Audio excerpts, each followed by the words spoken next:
In keeping with the government of Jamaica's objectives of improving economic growth, promoting greater social and community development, especially among the poor, and supporting sustainable development, the Jamaica Social Investment Fund is guided by the mandate of empowering underserved communities in order to move them towards the Vision 2030 development goals.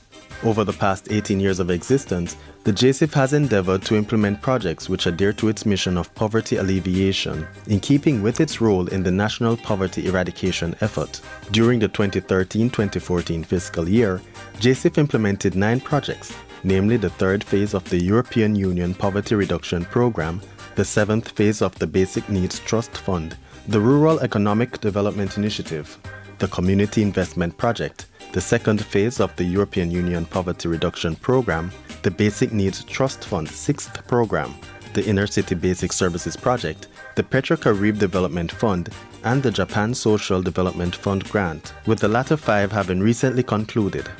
Following on the successes of the Inner City Basic Services Project, which came to an end in December 2013, the JSIF was chosen as the implementation agency for the World Bank-funded Integrated Community Development Project.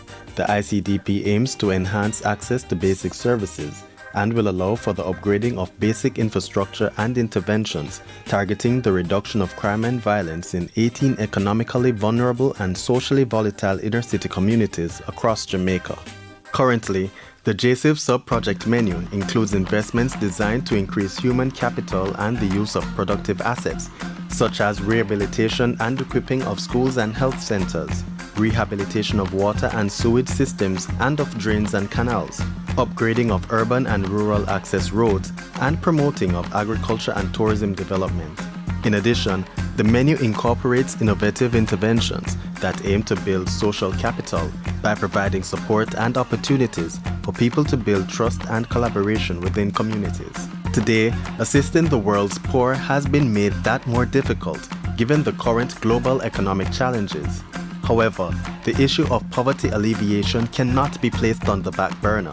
For this reason, the JSIF's focus for the 2013-2014 period continued to be on sustainable community development, protecting the current achievements in poverty reduction, and ensuring the continued progress towards attaining the Millennium Development Goals.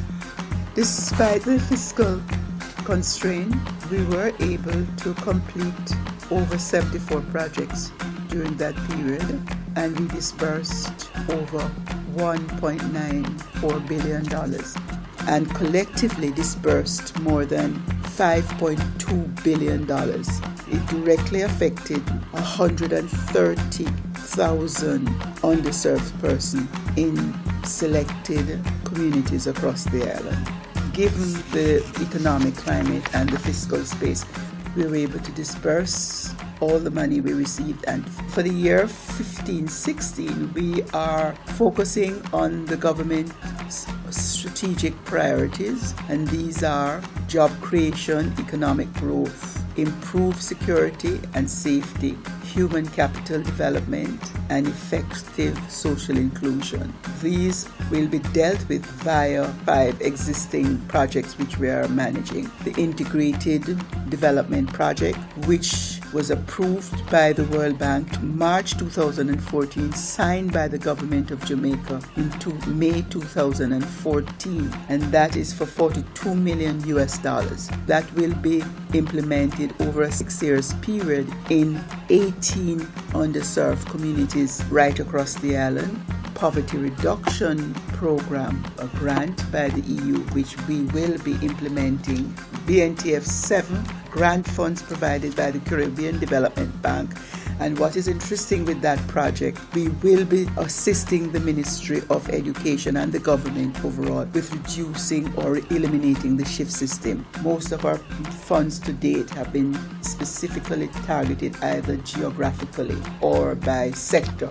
One of the concerns we have is that we have not been able to get enough funds to respond to demand of communities in different areas outside of the targeted areas which we are funding. That is how we started, and it's a sort of core thing many persons in Jamaica believe and new JSIF as being able to fund projects that are demand driven. In other words, where the communities make these requests on their behalf. This is something that we are particularly concerned about. And finally, we are focusing on completing the READY project, which is the Rural Economic Development Initiative. That project fits in very much with the government of Jamaica's thrust towards rural development. READY seeks to ensure that underserved and poor farmers are able to access the very critical tourism sector. Community tourism is very, very crucial. And that is where I do think we can make a big impact by bringing the tourists to the communities and facilitate or enhance whatever activities they have. So again, JSIF will be in a position to make a contribution to a national initiative. The JSIF has committed itself to achieving these goals and invite all our stakeholders to continue supporting us.